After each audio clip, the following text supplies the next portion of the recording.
그래서 이제 20조는 이제 철학이 담겨 있는 조항인데 국제통상 국제통상 규범이 어떻게 나가야 되느냐 이제 그거예요. 어느 쪽으로 가야 되느냐. country specific한 개념인 public morality와 뭐 그렇지 않을 수 있는 뭐 환경 보호나 뭐 생명 보호나 뭐 보건 이슈나 뭐 천연 자원의 보존이나 뭐 이런 이슈들이 같은 선상에서 어떤 정당성을 인정하는 그 기준을 같은 선상에서 반드시 그 정할 필요는 없지 않느냐. 왜냐하면은 뭐 슈림 터틀 케이스를 잘 읽어보면은 evolving concept of international law 뭐 그런 얘기도 나오고 막 그래요. 그래서 국제법의 임무라는 게 변화되는 상황을 좀 이렇게 뭐라 그럴까요? 국제사회가 이렇게 변화되는 과정을 이렇게 국제법으로 좀 이렇게 응원해 줘야 되기 때문에 조금 이렇게 생명보호나 환경보호나 이런 거에 대한 중요성이 이렇게 높아지는 시대는 또 그게 맞게끔 국제법을 좀 이렇게 해석해 줘야 되고 뭐 그런 얘기예요. 그렇기 때문에 이 샤보에 나와 있는 이 공통된 요건이라고 하지만 이게 사실은 공통된 게 아니라는 거죠.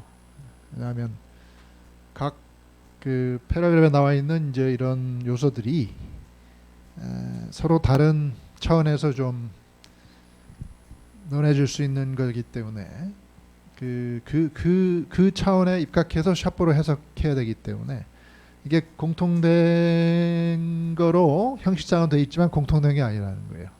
쉽게 말하면은 그 답답한 얘기를 그 직접 얘기하면 되는데 그 상소기구가 얘기를 안 하니까 여러분이 이제 이해를 못 하고 제가 얘기하는 게 반드시 맞다는 얘기도 안 해요. 상소기구가 명확하게 얘기를 안 하니까.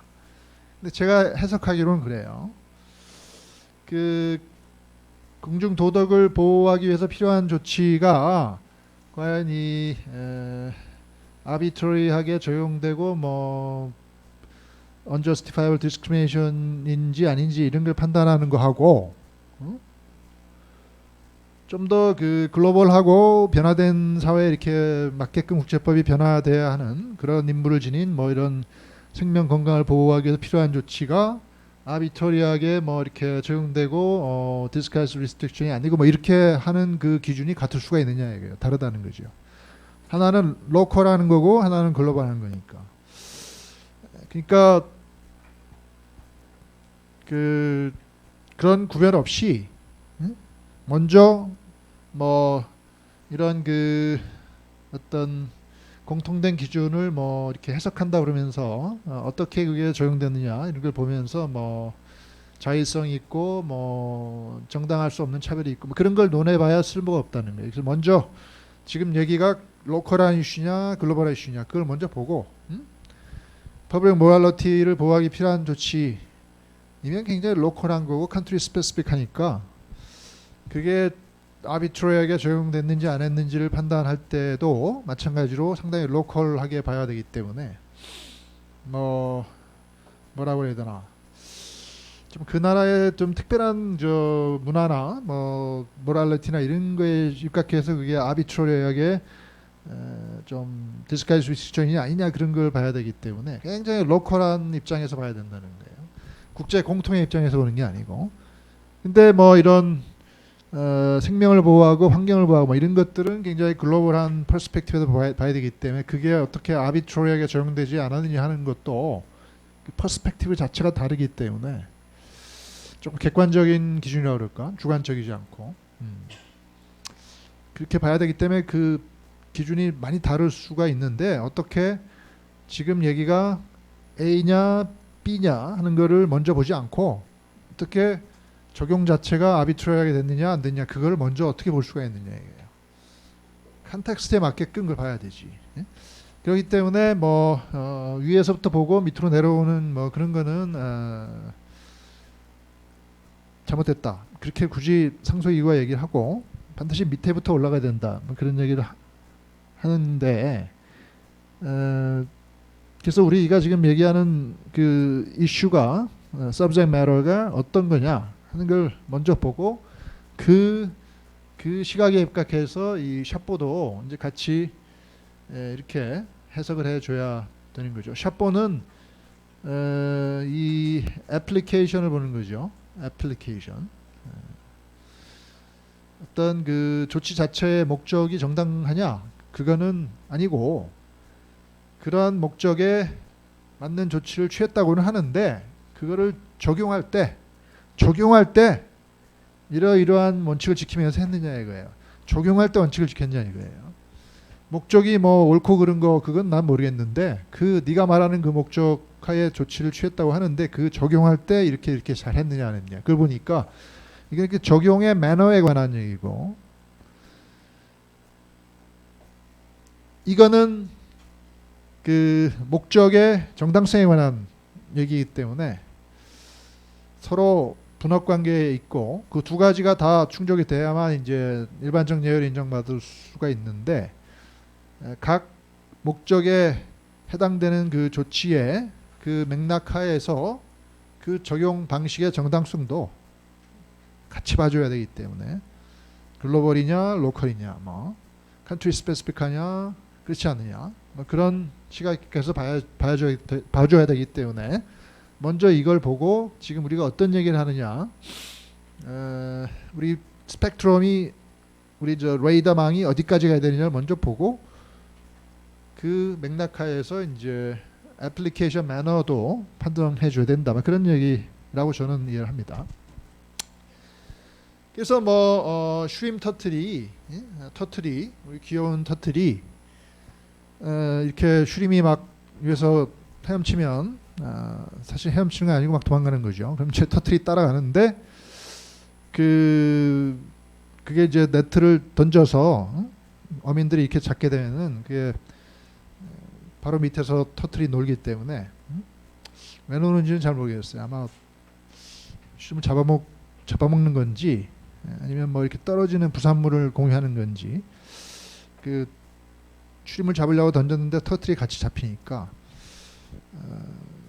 귀여운 이제 터틀이 희생을 당하니까 뭐 그런 식의 그 무분별한 그 방법으로 그 고기를 잡는 국가의 슈림은 미국이 수입을 금지시키게 되니까 그게 이제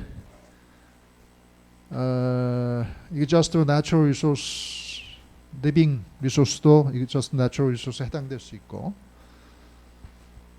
반드시 멸종위기 뭐 생물뿐만 아니고 멸종위기 생물이 아니라도 뭐 이거 justable 할 수 있기 때문에 언젠가는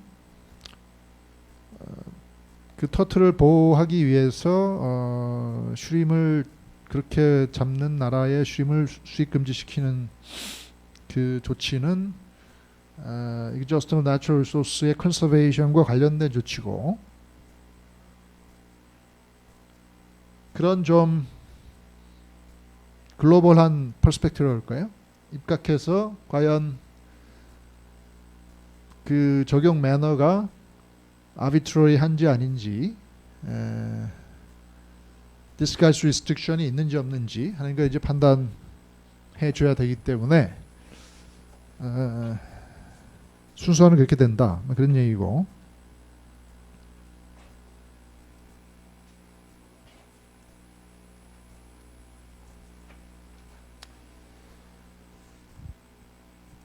그 각 그 항에 보면은 이제 이렇게 necessary란 말이 이렇게 붙어 있는 요 부분들은 그 목적과 조치 간의 그 관련성이 단순히 이렇게 relating to, impose for 이렇게 되어 있는 것보다 굉장히 필연적으로 관련되어 있는 조치를 선택했을 때만 그걸 necessary한 조치로 인정될 수 있기 때문에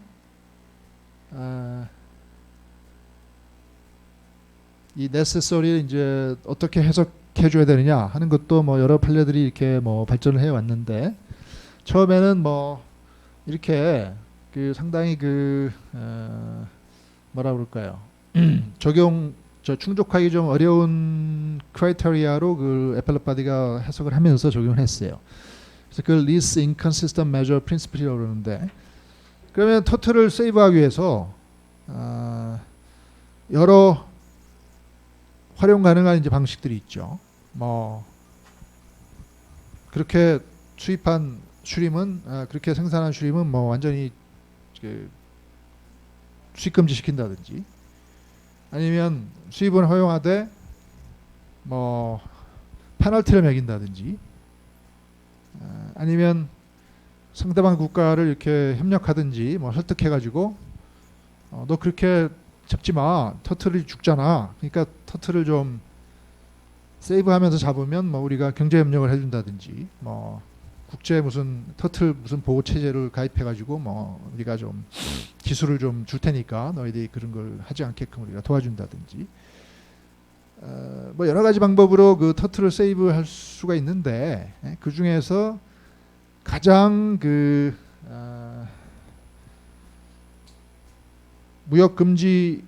무역 제한 금지 원칙의 가장 그 인컨시스턴시가 적은 그 방식을 택했을 때, 그게 뭐겠어요? 금지를 완전시켜버리는 것은 가장 인컨시스턴시가 큰 수단이고, 수입은 허용하는데 뭐 페널티 매기는 거는 중간 정도고, 수입은 허용하고 상대방을 좀 설득하고 뭐 코퍼레이션을 통해서 그 터틀을 좀 이렇게 보존하고, 이런 거는 그 인컨시스턴시가 가장 적게 발생하는 조치이기 때문에, 그 세 가지 조치가 모두 터틀을 세이브하는 정도가 같다고 보면, 그 중에서 가장 인컨시스턴시가 적은 조치를 선택했을 때 그 조치가 그 네세서리한 조치를 인정받는다는 거예요. 그래서 코퍼레이션을 통해서 그걸 할 수 있는데도 불구하고 왜 그 네가 그 수익 금지를 해가지고 그렇게 터틀을 세이브하려고 하니, 그거는 least inconsistency principle에 어긋나는 거야. 그렇게 얘기하게 되면 그 조치는 이제 necessary한 조치가 아닌 걸로 되기 때문에, 저 necessary한 그 necessity를 충족시키기가 굉장히 어려워요. 모든 대안 중에서 가장 그 교역 제한 효과가 덜한 거를 이렇게 선택했을 때만 그 대안이 necessity가 있다고 평가받기 때문에, 정부가 어떤 일반적 예외로 자기 조치를 합리화시키려면 여러 정책 대안을 다 검토했었어야 되고, 실제로 그게 초래하는 이제 교역 제한 효과를 전부 분석을 했었어야 되고, 그 중에서 그 제한 효과가 가장 덜 발생하는 것을 이렇게 선택했었어야만 정당화될 수 있으니까, 그렇지 않은 경우는 일반적 예외로 합리화시킬 수가 없는 거죠. 그러니까 굉장히 그 어렵죠, 저런 룰 하에서는.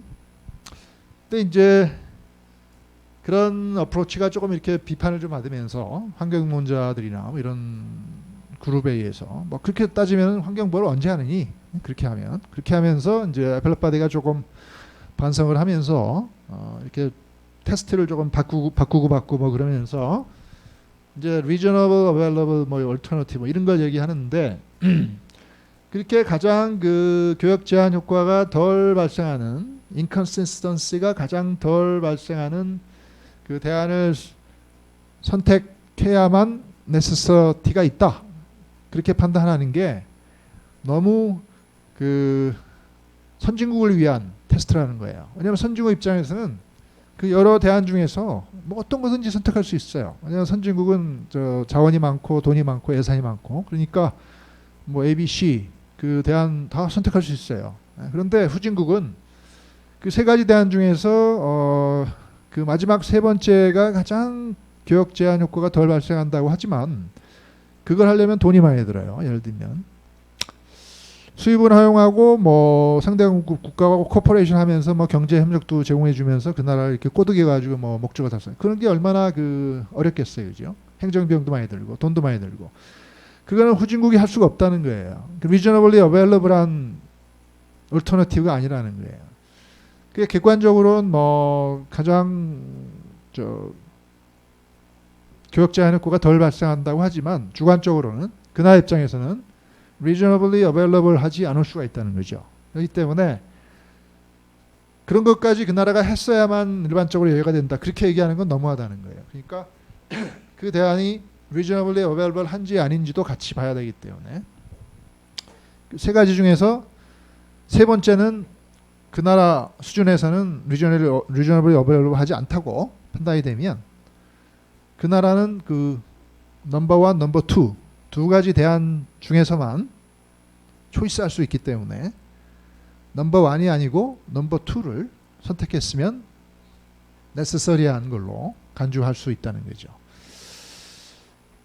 그러니까 조금 그 어떤 정책 대안의 어떤 그 선택 가능성, 선택할 수 있는지 없는지 어떤 그 능력이랄까요? 그런 것까지 고려하면서 대안을 이제 평가를 하고 있는 거죠. 그게 이제 두 번째 그 2세대 판정이고, 근데 그것도 비판을 좀 받아요. 왜냐하면 지금 얘기하고 있는 거는 그 어떤 그 국제 교역에 대한 제한 효과, 그것만 보기 때문에 제한 효과만 보기 때문에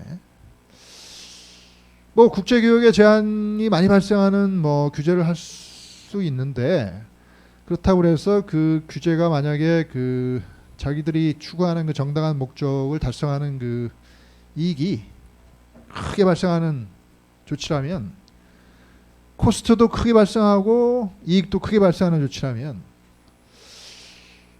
그걸 선택했을 때 그걸 네세서리 하지 않은 조치라고 굳이 얘기할 필요가 있느냐 이거예요. 왜냐하면 국제교역도 제한이 많이 발생하지만 그만큼 환경보호 효과도 크게 발생하는 거기 때문에 환경보호 효과가 적게 발생하는 그 대안하고 동등한 선상에서 어떤 국제교역에 대한 그 코스트만 보고 그 중에서 A, B 중에서 네가 B를 선택했으니까 넌 네세서리 하지 않아. 그렇게 얘기하는 게 타당하지 않기 때문에 지금은 이제 degree of contribution to regulatory goal 뭐 이렇게 얘기하는데 저거는 이제 그 조치가 달성하려고 하는 그 목적의 달성도까지 보는 거죠. 그래서 A호라면 public morality를 이렇게 증진시키는 정도가 큰지 작은지, B호라면 인간 동식물의 생명 건강을 보호하는 정도가 큰지 아니면 작은지, 그런 걸 보고 on the other hand 그러한 규제로서 초래되는 그 국제교역에 대한 제한 정도, 그것도 같이 보고, 그래서 그게 큰지 작은지를 보고, 코스트도 크고 이익도 크면, 다시 말하면 코스트보다 이익이 같거나 좀 더 많으면 네세서리한 조치를 인정해주고, 네세서리한 조치를 인정되지 않는 경우는 코스트는 많이 발생하는데 이익은 그보다 적게 발생하는데 그러한 조치를 굳이 선택해서 어떠한 규제를 하려고 할 때 그 네세서리하지 않은 조치로 판정해야 된다는 거죠. 그게 이제 3세대예요. 그래서 여러분이 요 1세대와 2세대는 이제 코스트만 보는 거죠. 근데 이 3세대는 베네핏과 코스트를 같이 보려 하면서 그 두 가지를 이렇게 웨잉하고 밸런싱 하면서 베네핏이 코스트보다 더 많이 발생하면 비록 그게 굉장히 국제교역 제한적인 조치라도 네세서리한 조치를 인정해 줄 수 있다. 그런 얘기고,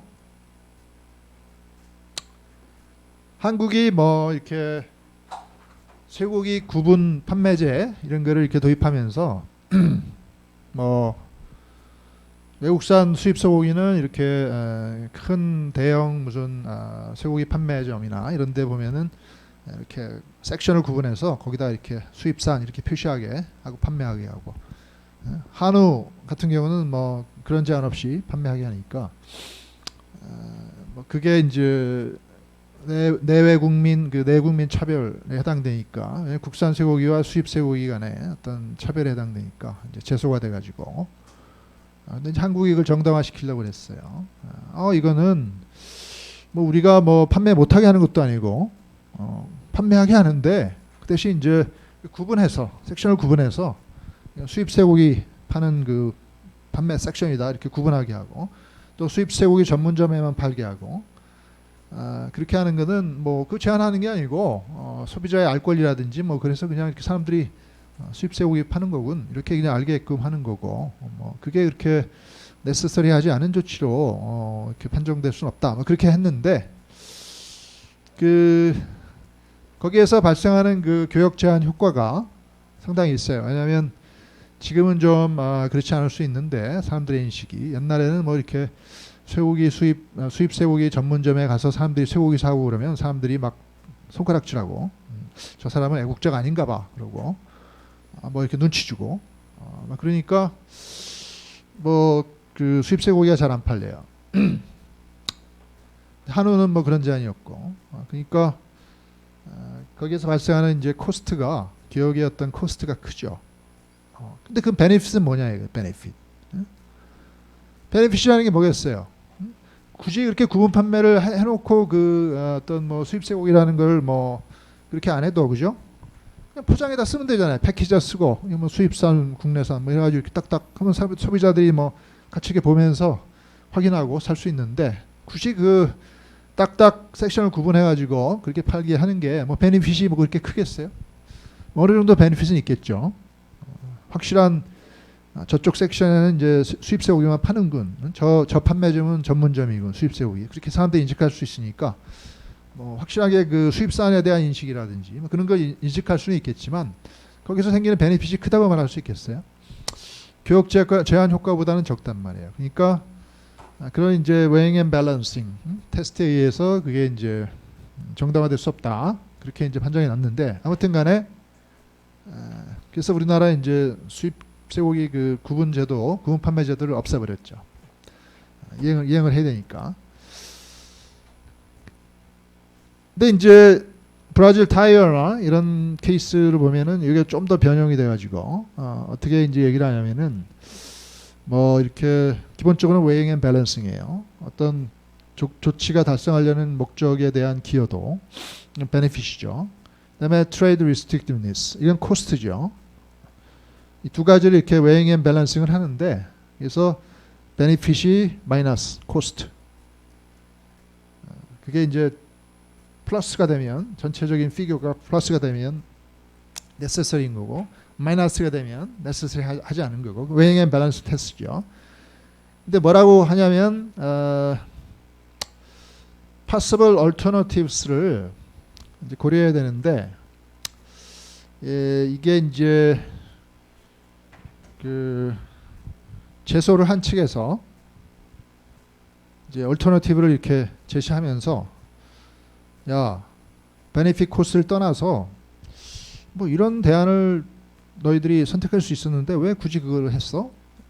라면서 이제 대안을 제시하게 되면 그 대안과의 이렇게 비교를 통해서 어떤 대안이 좀 더 weighing and balancing이 좀 더 맞는지 하는 것까지 이렇게 평가를 하면서 이 세 가지 요소를 이렇게 보는 거예요. 그래서 benefit minus cost 플러스 어떤 대안과의 비교해서의 우위를 지고 있는지 아닌지, 우위를 지니고 있는지 아닌지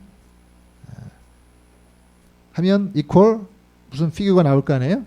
그게 이제 플러스면은 necessary한 거고 마이너스면은 necessary 하지 않는 거죠. 그래서 이 어떤 전체적인 오퍼레이션을 같이 봐야 된다. 그렇게 얘기하면서 판정을 했고 브라질이 그 리트리트 타이어라는 거는 그 한번 이렇게 자동차 타이어를 이렇게 쓰고 그게 이제 중고품으로 이렇게 팔리면서 그걸 이렇게 좀 새 것처럼은 아니지만 좀 이렇게 가공을 하죠. 가공을 해가지고 이제 그거를 다시 파는 거죠. 그러면은 어느 정도 이렇게 furbish된 타이어니까 사람들이 이제 좀 싼 값으로 그렇게 쓰고 그러는데 뭐 그런 시장이 상당히 크죠. 그래서 시장에 가면 새 타이어를 살 수도 있고 좀 이렇게 새로 리트리드된 타이어를 이렇게 살 수도 있는데 값을 좀 적게 주고. 근데 이제 브라질은 이제 그 리트리드 타이어나 이런 거를 이제 수입 금지시키고 그 이후로는 뭐 이렇게 한번 유스된 타이어가 이렇게 브라질 내에 많이 돌아다니고 그러면 그게 환경을 저해시키고 뭐 이렇게 폐타이어 같은 게 막 이렇게 버려지고 그러면은 그 안에서 이렇게 모기들이 이렇게 막 살면서 리트리드 타이어 안에서 그게 이제 여러 가지 그 질병을 일으키고 브라질이 좀 열대 아닙니까? 열대 지역이니까 그래서 뭐 이렇게 환경적인 보호 목적도 있고 그래서 이렇게 리트리드 타이어를 이렇게 금지시킵니다. 한꺼번에 금지시키면 되는데 또 그 메르코수르라고 남미 그 자유무역 협정이죠. 거기에 회원국인 나라들로부터 수입되는 거는 금지시키지 않아요. 면제를 시켜줘요. 나머지 거는 금지시키고 그런 조치를 취했어요. 그럼 과연 그런 조치가 그 브라질이 얘기하는 그 보건이나 그런 목적을 위한 필요한 조치냐, 네세서리한 조치냐 아니냐. 그게 이제 하나 이슈였는데 컨트리뷰션이 뭐냐 이거예요. 뭐 수입 금지를 뭐 익셉션은 좀 있지만 일반적으로 시키면 그만큼 그 타이어가 이렇게 조금 사용된 타이어가 이렇게 국내 산적하는 그 비율은 좀 줄어들겠죠. 그러면 보건의 위해라든지 이런 게 좀 줄어들겠죠. 그러면 그만큼 베네핏이 생기는데 트레이드 리스트릭션은 상당히 크죠. 왜냐하면 그 리트리드 타이어를 또 파는 업자들도 있거든. 그런 나라들이 브라질이라는 큰 시장을 못 들어가야 되니까. 근데 대안은 뭐냐 이거. 대안은 이제 유로피언 유니언이나 이런 그 제소자 측에서 대안을 제시해요. 굳이 그렇게 금지시키지 않고 뭐 유스 타이어에 대한 뭐 이렇게 폐기물 처리 그 시설이나 이런 걸 좀 갖추고, 뭐 해서 잘 그걸 처리하게 한다든지, 모기 같은 게 이렇게 서식하지 못하도록 뭐 창고 같은데 이렇게 해가지고 처리할 수도 있고, 굳이 그거를 교역을 이렇게 금지시키면서까지 할 필요가 있느냐 이거예요. 어차피 타이어라는 거는 쓰면은 또 낡아 빠지게 생겼는데, 그리고 왜 그 메르코수르 회원국에서 오는 그 타이어만 또 예외로 허용하느냐 이거예요. 그것들이 돌아다니면서 같은 문제를 일으킬 수 있는데, 그래서 그 대안이 여러 가지 있는데 왜 네가 굳이 그렇게 교역 금지 조치를 취했느냐 이거죠. 그래서 이 베네핏은 상당히 어느 정도 있다고 보는데 그래도 트레이드 리스트릭션이 상당히 크고 또 얼터너티브가 이렇게 비교에 있어서 비교 우위가 떨어지니까 비교열에 있으니까 결국 전체적인 피규어는 마이너스가 되는 거죠. 그래서 결국은 일반적 여유에 해당되지 않는 조치로 판정이 됐는데 이제 이런 테스트를 거쳐야 되기 때문에 지금 현재 WTO 패널이 취하고 있는 그 입장은 이제 마지막 요 테스트라고 볼 수 있어요.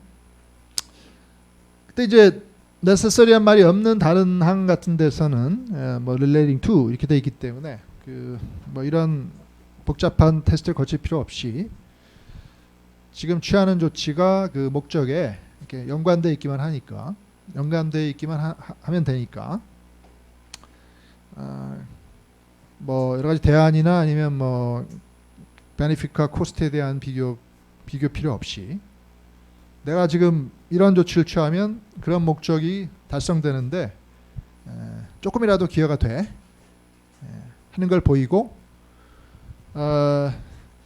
그렇다고 해서 내가 다른 목적을 갖고 이 조치를 취하는 게 아니고 그 내가 추구하는 목적을 primary aimed 하면서 이 조치를 취하고 있어 라는 것만 보이면 되니까 이 요건을 충족하는 건 그렇게 어렵지는 않죠.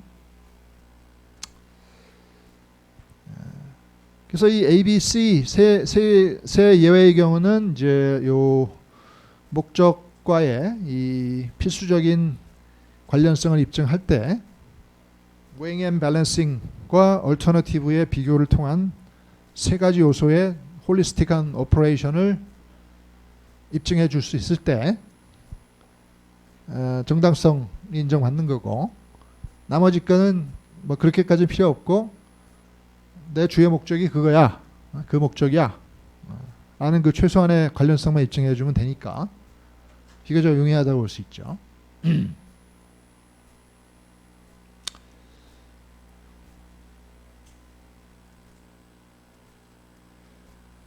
그렇게 뭐 필연성이나 뭐 관련성을 입증했더라도 그 각각의 맥락하에서 그 조치가 이렇게 취해진 그 애플리케이션 된 그 매너를 보고 그 샤포의 이제 요건을 충족했는지를 봐야 되는데, 자의적으로 적용되는 방식으로 취해지지 않았어야 되고, 그죠? 또 부당한 차별이 발생하지 않도록 했어야 되고, 또 그 국제교역에 대한 위장된 제한이 아닌 식으로 적용을 해야 되기 때문에, 이게 555로 돼 있지만 이게 전부 부정문 나시기 때문에, 그죠? 세 가지를 전부 충족해야 되는 거죠. 셋 중에 하나만 해당되면 안 되니까, 그죠? 그러니까 세 가지를 전부 충족해야 되니까 자의적으로 적용되지 않아야 되고, 부당한 차별이 가해지지 않게 적용해야 되고, 국제교역에 대한 위장된 제한이 아닌 식으로 적용해야 되니까 이게 쉽지가 않겠죠. 그래서 이 샤포는 권리남용의 원칙이나 good faith 원칙의 뭐 구체적인 코디피케이션이다, 그렇게 많이 얘기를 합니다. 그래서 내가 A, B, C, D, E, F의 어떤 권리는 갖고 있는데, 주권적인 권리는 갖고 있는데, 그렇다고 해서 그거를 남용하는 식으로 권리를 주장할 수는 없죠. 그래서 샤포에서 규정하고 있는 거는 그 남용하는 식으로 어플라이 했을 때 정당성이 없다는 얘기니까, 자의적으로 막 부당한 차별을 가하고 막 위장된 교역자는 그런 식으로 남용하는 식으로 그렇게 권리를 행사하는 것까지 일반적 예외로 인정하는 건 아니다, 그 얘기죠. 그리고 어떤 권리를 주장하려면 상당히 그 good faith로 권리를 주장해야 되는데, 실제로 적용해야 되는데, bad faith로 말해요. 오히려 과도하게 한다든지, 그걸 빌미로 이렇게 위장된 교역 제한을 한다든지, 그러면 그게 good faith라고 볼 수가 없죠. 그래서 권리 남용 원칙이나 good faith 원칙에 이렇게 실현이죠. 그래서 여러분이 뭐 민법이나 이런 데 보면은 어떤 권리가 있고, 그래도 그 권리를 일반적으로 남용하는 걸 금지하는 또 원칙이 있는데, 이 20조가 바로 그 두 가지를 이렇게 조합한 거예요. 그래서 샤포가 이렇게 탄생을 한 건데,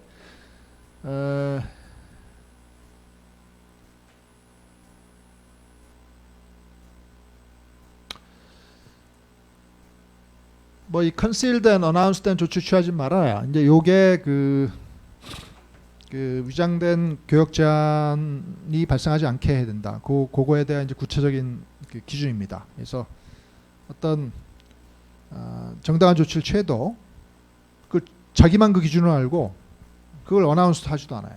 그래놓고 들어오는 제품에 대해서 그걸 이거는 우리 생명을 보호하기 위한 조치인데, 그러면서 막 수익 규제를 하고 그러면 안 된다는 거예요. 그래서 투명성 있게 뭐 그런 보호 조치를 취했으면 그걸 이렇게 공개를 하면서 어나운스 하면서 해야 되고, 또 아비트러리하지 않게끔 이제 적용해야 되는데, 그런 거는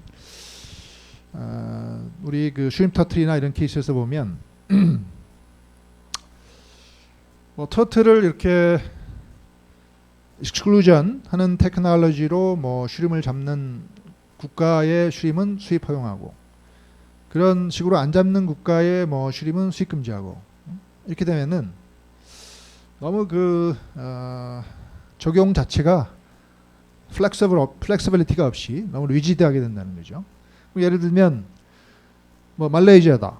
그 말레이시아에서 미국으로 수출하는 뭐 수림이 일반적으로 말레이시아는 뭐 터틀 익스클루전 넷 테크놀로지를 적용하지 않으니까 뭐 터틀을 좀 죽이면서 잡긴 잡겠죠.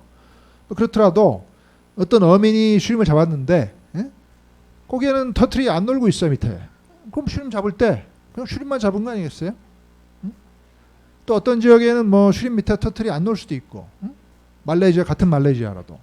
그러면 같은 말레이시아 슈림이라도 어떤 슈림은 사실 터틀 죽이면서 잡은 거고 어떤 슈림은 또 안 죽이면서 잡은 건데 그걸 말레이시아가 일반적으로 그런 넷을 사용하지 않고 잡는다고 해서 말레이시아 산을 그렇게 일반적으로 전부 수입 금지시키고 그렇게 굉장히 리지드하게 어플라이하면 안 된다는 게 그 아비트러리한 애플리케이션이라는 거예요.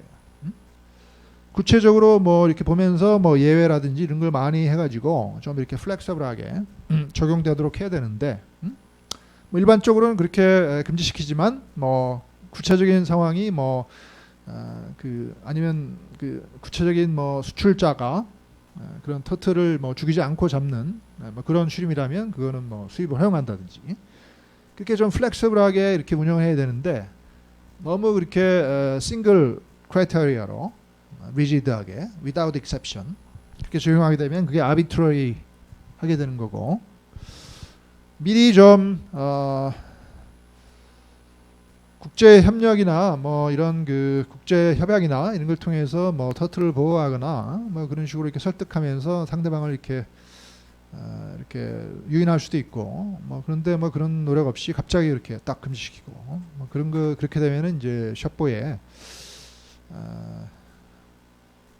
그 조건을 충족하지 못한다는 거죠.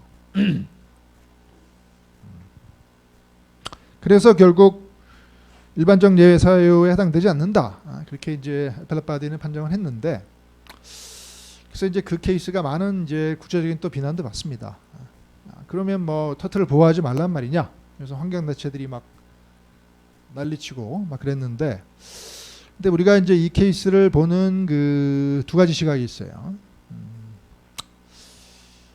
첫 번째는 뭐 이게 굉장히 그 랜드마크 케이스고, 이 그 국제통상법에서 상당히 그 미래를 이렇게 이끄는 굉장히 중요한 그 케이스이기 때문에 굉장히 그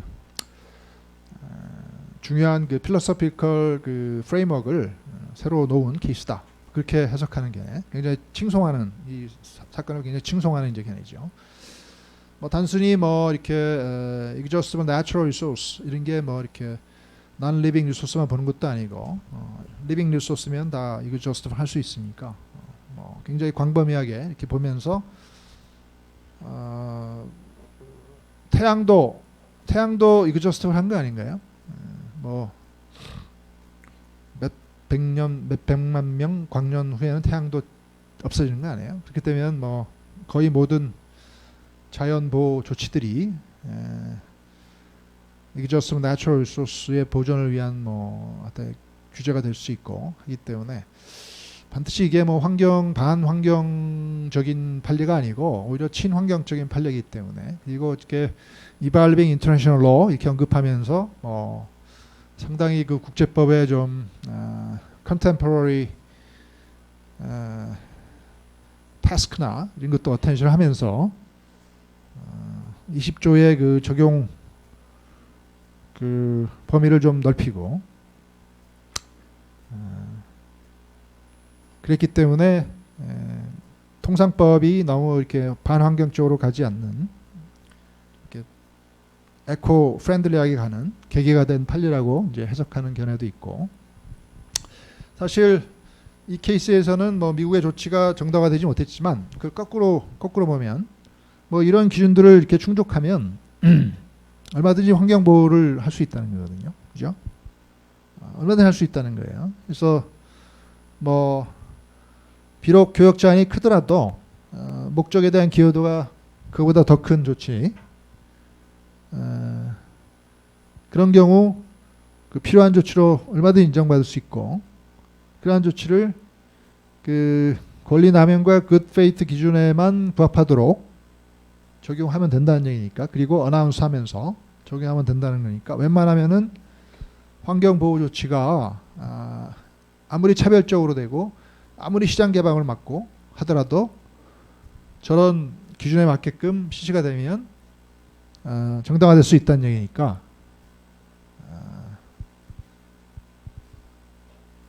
상당히 많은 그 광범위한 범위에서의 그 환경 보호 조치들이 이제 정당성을 인정받을 수 있다는 얘기니까 뭐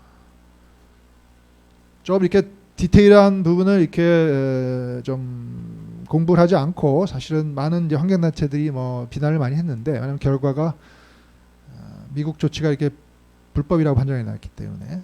그럼에도 불구하고 이렇게 저 케이스에서 나온 여러 가지 그 크라이테리아는 상당히 그 친환경적이다. 그렇게 해석을 하면서 저걸 상당히 그 중요한 케이스로 이렇게 보는 견해도 있고요.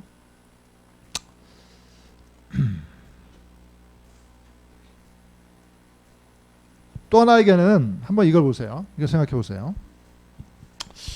여기 이렇게 어떤 나라가 있는데,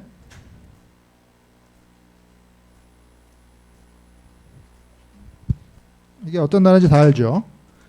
근데 이 나라에 이렇게 뭐 대서양에서 뭐 태평양에서 이렇게 배가 들어오는데, 이 배가 한 척 이렇게 들어올 때마다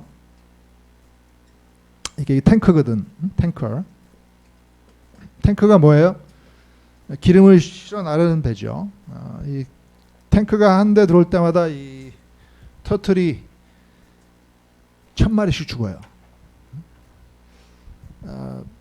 생각해 보세요.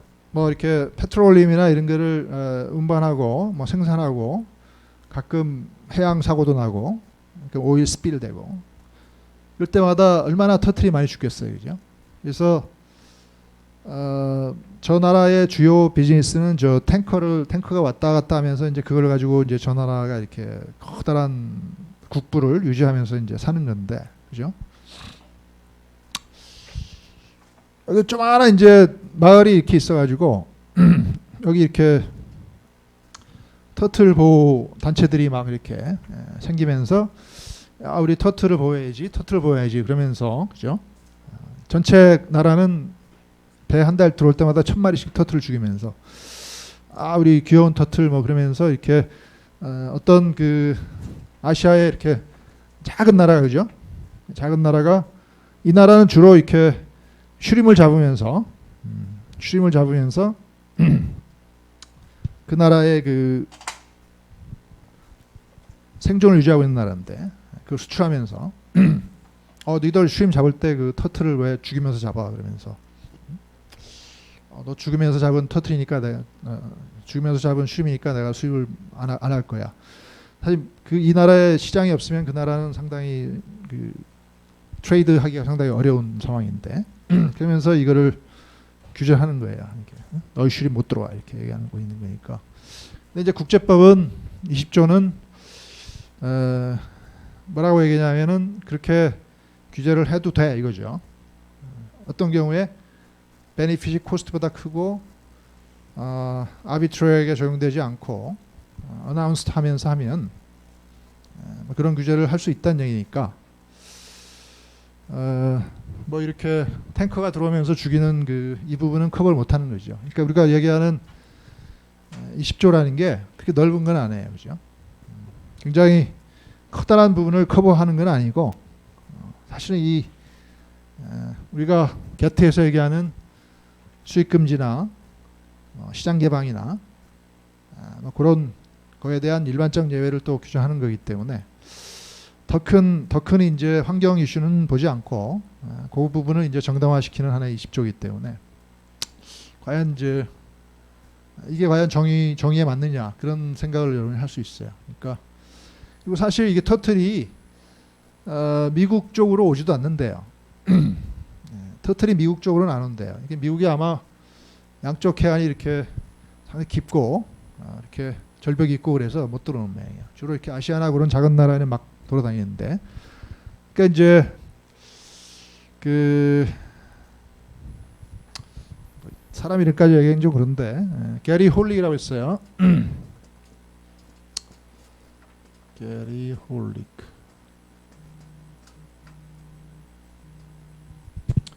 게리 홀릭이라는 분이 있는데 그 아마 트레이드 로 분야에서 그 팩트스를 하고 있는 분 중에서 가장 이제 저명한 분이죠.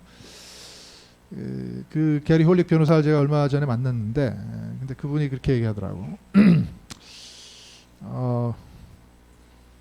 그 미국이 하나의 시장이라는 걸 파워로 남의 나라에 자기 나라에 오지도 않는 터틀을 보호한다는 명분으로 이렇게 작은 나라에 그렇게 어떤 시장 접근을 차단하면서 그렇게 규제를 하고 자기의 나라의 또 작은 어떤 그룹의 어떤 인터레스를 위해서 그런 것 자체가 이제 그거 자체를 좀 용인해 줄 수 있는 하나의 케이스이기 때문에 정당한 케이스가 아니라고 얘기하더라고요. 슈림 터틀 케이스가 가장 자기는 역사상 가장 잘못된 케이스라고 자기는 판단한다 그렇게 얘기를 하는데, 어떻게 보면 좀 자기 나라 환경이나 자원을 보호하는 게 아니고 남나라 얘기를 하면서 상당히 그 자기 크라이테리아를 이렇게 임포스하는 거죠. 그것도 자기는 터틀을 많이 죽이고 있는데 실제로는 근데 그런 식의 통상법이 뭐 의미가 있느냐 그런 얘기인데, 조금 이제 어려운 얘기고 철학적인 얘기까지도 제가 들어가는데요. 뭐 그렇게 시장 파워를 빌미로 남을 이렇게 불링하는 뭐 그게 시작된 게 이 슈림 터틀 케이스에 시작됐다고 그러더라고. 그래서 지금 트럼프 행정부가 지금 하는 게 바로 그런 경향이라고 그러더라고요. 그거는 하나의 상당히 그 정치적인 견해일 수 있고, 아무튼 이 슈림 터틀 케이스는 여러 가지 측면을 이렇게 보여줍니다.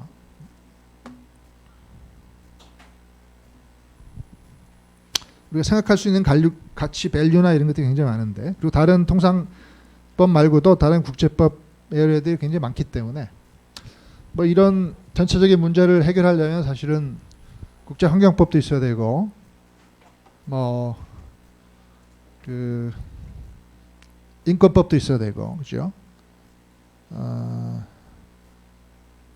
기후 변화에 관한 내용도 있어야 되고 통상법도 같이 이렇게 맞물려서 그런 게 같이 전체적인 그 프레임워크를 형성하면서 근본적으로 문제를 해결할 수 있을 때 사실 저런 문제가 해결될 수 있는데, 우리 통상법은 사실은 굉장히 그 중에서 작은 부분을 이렇게 커버해 주고 있는 거죠.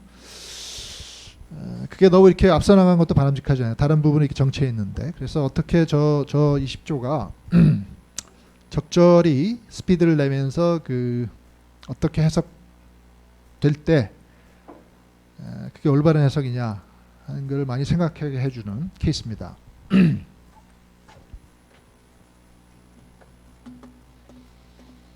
한번 생각해 보세요. 어떤 사람들은 뭐 자기는 오히려 슈림을 보호하고 싶다고 그러더라고. 터틀보다는 슈림은 인간의 기여하는 바가 더 크니까.